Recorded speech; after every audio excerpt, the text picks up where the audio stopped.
This is day 51. I've wrapped up Springfield, lived homeless out there, and I've been homeless in 4 cities now. And what I'm going to call this first part, heading into the winter of this project, learning the ropes. I've talked to many homeless people and I've learned a lot. I've learned about camping outside. I've learned about what it's like to live in the streets. I've learned what it's like to be in the shelter system. This part of this project is going to be surviving the winter. I'm going to be staying on Northshore, Massachusetts while I do that. I've set up a permanent camp and I'm just ready to do it. I want to give a recap of Springfield. Springfield was a big area. It's a lot bigger than you'd think because you have Springfield and West Springfield and other parts there. Chicopee and Holyoke, they all seem to be combined into one big area. I spent my time in Springfield. I frequented the homeless meals. I saw the people. It was a large population of people. There was a lot of drug addiction out there. There were, I saw it. I can't really speak on, I have no proof or evidence, but I saw a lot of stuff going on out there that was drug related. I'm starting to think that the majority or major factor cause of a lot of poverty and homelessness is addiction. When I was in Springfield, I met Wesley.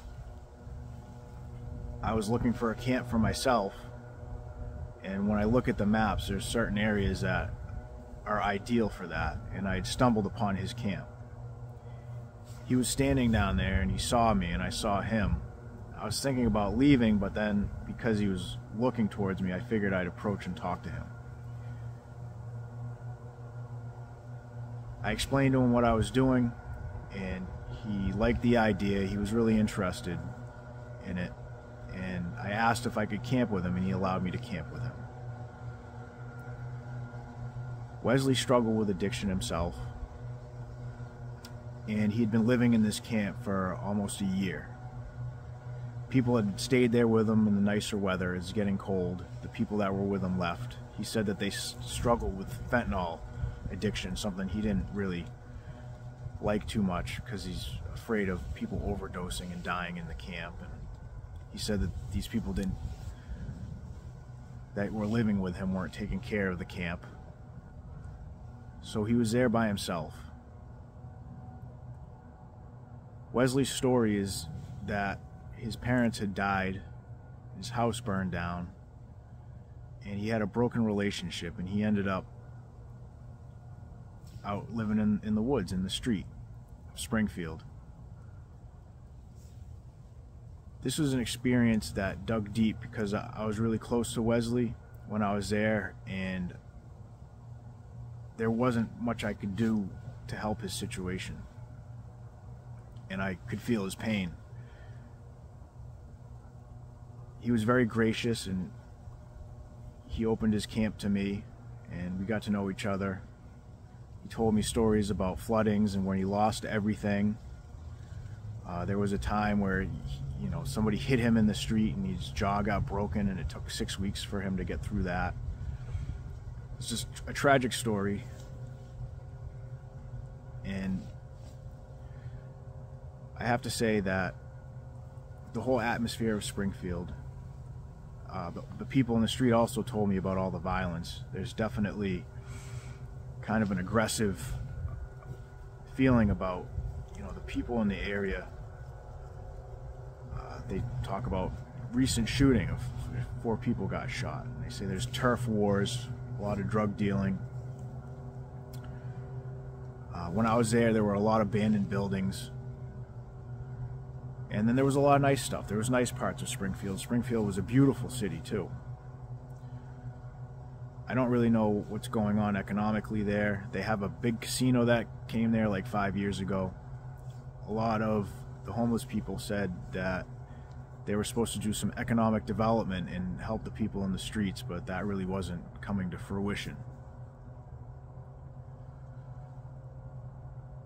By the time I left Springfield on Thursday, I was emotionally and psychologically tapped. There'd been a few cold nights. I got through those.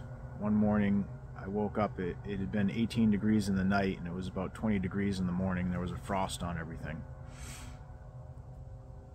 So I talked to people and people gave me some interviews, and I got to see the scene out there in Springfield and spend time with Wesley, and that was enough. So now I'm back out here on the North Shore, and I'm going to be spending time in Lynn, homeless, for a period of time, and then I'll move into some other cities: Salem, Peabody, Lowell, Lawrence, Haverhill, Malden, back to Boston. And I'm going to continue with this project.